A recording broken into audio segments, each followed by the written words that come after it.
Hai Tribuners, hadir kembali bersama saya Delta Gonzales dalam program Super Score edisi spesial Piala Dunia 2022 untuk edisi Rabu 29 November. Dan kali ini kita akan mengulas laga dari grup D yang akan mempertemukan antara Australia versus Denmark. Sudah bergabung dengan saya ada Bang Agus Haidir, wartawan olahraga Tribun Medan, dan Bliko Mang Agus, wartawan olahraga Tribun Bali. Halo Bang Agus, halo Bliko Mang. Halo, Halo, Delta, selamat salam sore. bola. Ya, kita masih semangat ya Tetap semangat di Delta. Piala Dunia 2022 ini meski baru saja sampai ke match 3 fase grup di sini. Oke, Australia versus Denmark di sini Bang Agus setelah kalah dari 1-4 dari Prancis, kemudian Australia bisa bangkit memenangkan pertandingan saat bertemu dengan Tunisia. Nah, di sini pengamatan Bang Agus seperti apa ini performa dari Australia yang memang ada peningkatan kan ya? Ya.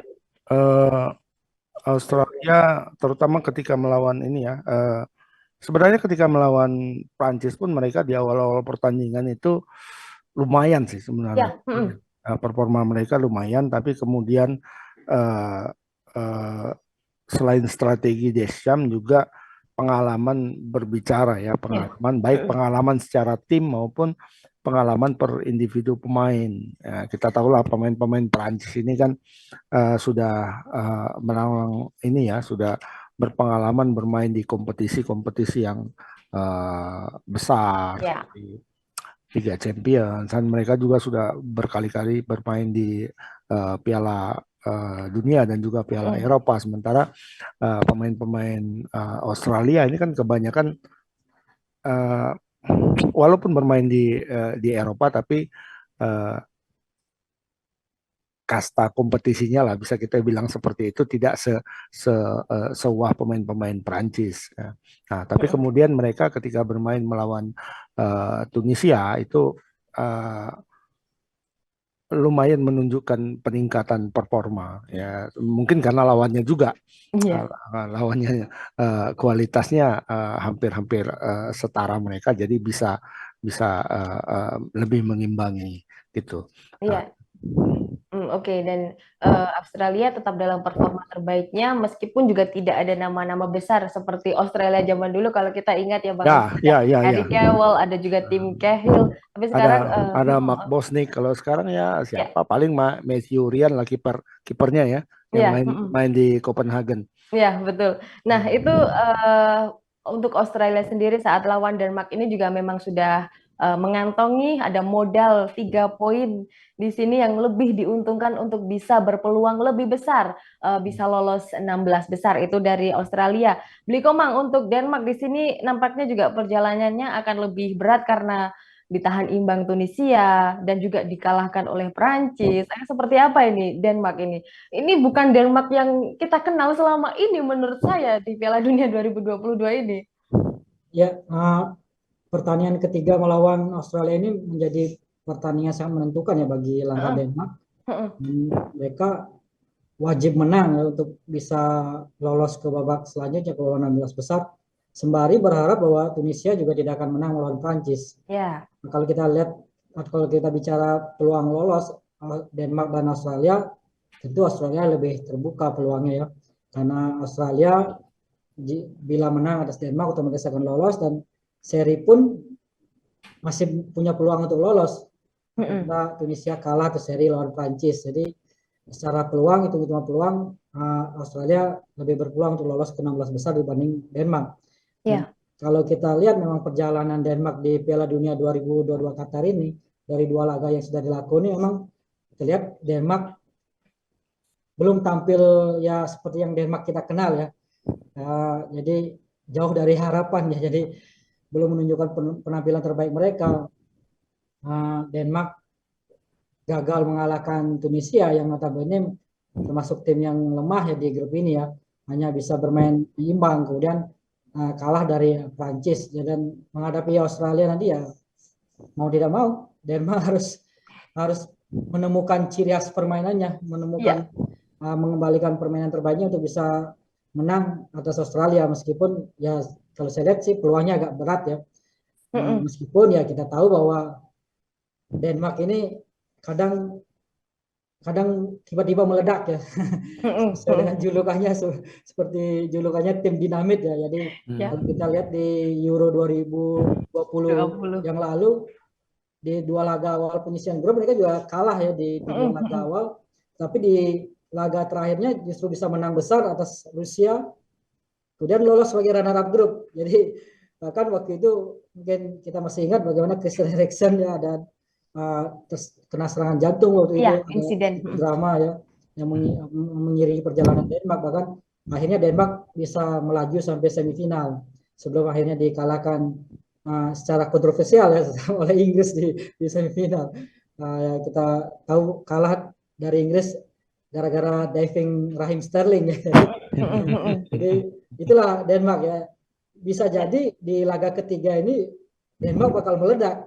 Ya ini yang perlu diwaspadai juga oleh Australia ya, karena bagaimanapun Denmark tetaplah perlu diwaspadai. Jangan sampai nanti di laga ketiga ini mereka tampil membabi buta gitu ya, bisa menang besar atas Australia apabila Australia lengah di laga ketiga ini. Jadi menurut saya Australia meskipun peluangnya lebih terbuka, tetap harus waspada. Dan saya kira Denmark juga akan tampil habis-habisan ya untuk bisa mendapatkan tiket ke 16 besar meskipun peluangnya sangat-sangat berat. Jadi barangkali dinamiknya bakal diledakkan di match ketiga ini, dan juga masih membawa semangat di Euro 2020, tumbang di dua laga awal lalu meledak di laga terakhir dan bisa melaju mulus ke babak-babak berikutnya. Nah, untuk Australia, Bang Agus di sini tadi yang sudah saya bilang sudah mengantongi 3 poin. Ini sangat menguntungkan bagi dia. Kemudian juga Denmark di Piala Dunia edisi kali ini juga ada agak sedikit melempem, yang mana kita tidak tahu apakah akan meledak atau tidak nantinya. Nah, lantas apakah ini bisa dibilang sebagai laga yang mudah untuk Australia saat ketemu Denmark? Aku kira kalau dibilang mudah enggak ya, untuk Australia. Walaupun sekarang ya kalau kita lihat klasmen ini di antara semua wakil Asia itu justru Australia dan selain Iran yang punya peluang lebih besar untuk lolos ke fase knockout. Nah, tapi dari sisi kalau kita lihat juga bagaimana permainan Denmark sebelumnya di dua laga sebelumnya bisa dikatakan tidak terlalu baik. Tapi saya sepakat dengan Bli Komang tadi. Ini Denmark nggak boleh dianggap enteng karena mereka sewaktu-waktu memang ya seperti julukannya kan tiba-tiba bisa meledak ketika ada disulut api sedikit atau meledak, ya kan? Nah ini bisa jadi seperti ini dan karena ya kalau kita lihat materi pemain juga Denmark ini cukup bagus ya, cukup bagus. Tidak ada Eriksen sana, ada Simon Hayek, Pierre Forsberg juga ya yang main di Hotspur ya. Nah itu masih ada pemain-pemain seperti itu, pemain-pemain yang sangat-sangat berpengalaman. Nah, dan terutama untuk menghadapi tekanan seperti ini, Australia kita belum tahu apakah mereka punya pengalaman untuk seperti ini. Tapi kalau kita runut juga ke belakang sejarahnya di Piala Dunia 98 mereka pernah ketemu nih Australia dan Denmark dan hasilnya 1-1. Hasilnya 1-1. Jadi Australia paling tidak sudah punya rekam jejak ini bahwa mereka punya kemampuan juga untuk menahan tim sebesar Denmark. Tapi kalau menurutku kalau dibilang mudah ya enggak. Jadi Australia tetap harus sangat berhati-hati karena Denmark sewaktu-waktu bisa meledak. Oke. Dan di sini juga mau tidak mau memang Denmark harus menang, dan dengan catatan juga Tunisia paling tidak imbang atau kalah dari Prancis ya, betul. Dan Denmark juga mau tidak mau memang harus menang di sini dan wajib menang ya Bli Komang ya untuk bisa lolos ke 16 besar. Dari pengalaman sebelumnya, match sebelumnya ada kalah bahkan juga imbang. Di sini tentunya juga pelatih Kasper Hjulmand akan merotasi besar-besaran. Prediksinya seperti apa, Bli Komang? Ya, benar Delta bahwa Denmark satu-satunya jalan yang harus ditempuh oleh tim dinamit ini untuk lolos ke 16 besar adalah menang atas Australia ya. Sembari berharap bahwa Tunisia kalah atau seri dari Prancis. Apabila itu terjadi, Denmark akan lolos sebagai runner up ya. Tentu perlu perubahan-perubahan yang dilakukan oleh tim pelatih. Dan saya kira pemain-pemain senior seperti Christian Eriksen akan tetap menjadi andalan dari Denmark ya. Itu juga Eriksen harus bermain lebih kreatif lagi, bagaimana bisa nantinya bisa membongkar pertahanan Australia ya. Kalau saya melihat nanti Australia kemungkinan juga akan bermain, mungkin cenderung bertahan, dia akan bermain cenderung bertahan ya untuk mengejar hasil imbang. Ini yang perlu di garis bawahi, bahwa para gelandang Denmark harus lebih kreatif nanti membongkar pertahanan Australia. Nah, yang menjadi masalah sebenarnya di Denmark ini adalah lini depannya ya. Jadi kita lihat dari dua laga ini, lini depan Denmark terlihat belum maksimal. Dan pelatih menurunkan pemain berbeda dari dua laga ini. Di laga melawan Tunisia memakai formasi 3-5-2 dengan menurunkan duet Anders Olsen dan Kasper Dolberg. Kemudian ketika melawan Prancis mengubah formasi lagi menjadi 3-4-2-1 dengan mengandalkan Andreas Cornelius sebagai target man atau striker tunggal. Jadi kelihatannya memang Denmark belum menemukan komposisi yang tepat di lini depan ini, sehingga mereka juga melempem di dua laga di penyisian grup ini. Jadi baru mencetak 1 gol, dan itu pun bukan dari pemain depan ya, jadi pemain gelandang lewat sundulan kepala. Nah, ini yang menjadi catatan bagi pelatih Kasper Rundberg untuk bagaimana menemukan formasi yang tepat untuk di lini depan menghadapi Australia nanti, mengingat mereka dituntut untuk meraih kemenangan. Tapi kalau saya melihat kecenderungannya memang tidak ada pilihan lain, kembali akan memainkan Cornelius sebagai striker tunggal ya, dengan mungkin Eriksen nanti akan didorong lebih ke depan untuk bisa lebih dekat dengan gawang, sehingga peluang dia untuk bisa mencetak gol dari lini kedua juga lebih terbuka. Jadi jangan-jangan di 2 laga awal itu Kasper Hjulmand masih coba-coba strategi ya. Oh, jadi di match ketiga ini, aku pakai strategi yang itu aja, agak sedikit berhasil gitu mungkin ya.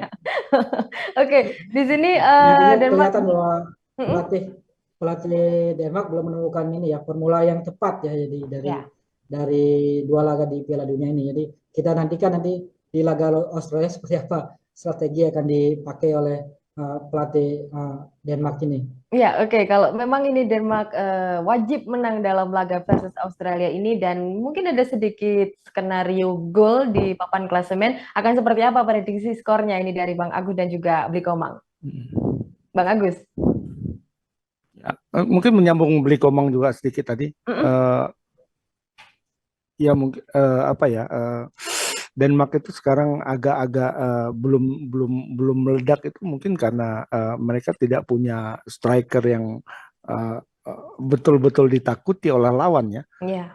Ya, kita lihat siapa tadi? Ada Martin Braithwaite kalau nggak salah juga ya. Braithwaite ya, betul. Itu malah jadi bahan bulian terus itu sejak di Barcelona kan dulu. Lord Braithwaite ya. Jadi tidak ada yang ditakuti seperti kalau dulu kan banyak ya striker ada Martin Laursen dan sebagainya, tapi sekarang nggak ada gitu, tidak ada yang termasuk Australia juga barangkali nanti ketika akan melawan Denmark ya, tidak pemain belakang itu, para palang pintu itu tidak konsentrasinya tidak terpecah, tidak terganggu karena akan menghadapi seorang striker bintang gitu ya. Nah, mungkin ya kalau saya prediksi seri ya. Justru imbang ya. Kalau aku masih imbang ya. Ya, oke, imbang. Australia juga tidak terlalu tajam sebenarnya. Sama-sama saja nih, 11-12 lah sebenarnya. Nah, ya, dengan kondisi hasil seri justru meloloskan Australia kan ya. Australia yang akan masuk. Boleh. Hasil imbang dari Bang Agus di sini, Bli Komang, imbang atau justru akan dimenangkan oleh Denmark? Ya, saya sepakat dengan Bang Agus ya, bahwa ini laga akan berjalan imbang dan kemungkinan hasilnya juga akan imbang ya. Jadi kalau saya memprediksi jalannya pertandingan nanti, Australia tentunya akan bermain aman dengan memperkuat pertahanan. Mereka akan mengandalkan serangan balik. Sebaliknya Denmark akan tampil menyerang. Tapi yang menjadi masalah Denmark adalah mereka tidak punya goal getter. Jadi bakal kesulitan juga bisa mencetak gol ke gawang Australia. Jadi karena itu saya melihat laga ini berpotensi berpeluang hasilnya imbang. Kemungkinan skornya 1-1 ya. Ya, setidaknya juga Denmark tidak terlalu malu saat menghadapi Australia meskipun juga memang harus merelakan kalau mereka tidak bisa lolos 16 besar ya. Oke, sama-sama prediksi imbang, saya juga imbang saja deh tapi tanpa gol ya. Oke, terima kasih Bang Agus Beli Komang dengan ulasannya Australia versus Denmark. Sampai jumpa di ulasan berikutnya ya Beli, Bang. Terima Ya, kasih siap. Delta. Sampai Ya, Terima ketemu kasih. lagi. oke, Tribuners jangan lewatkan program Super Score edisi spesial Piala Dunia 2022 yang akan tayang di YouTube Tribun News dan Facebook Tribun News. Tentunya kami tayang setiap hari selama gelaran Piala Dunia tepat 1 jam jelang pertandingan dimulai. Saya Delta Gonzalez pamit undur diri, sampai jumpa di ulasan berikutnya.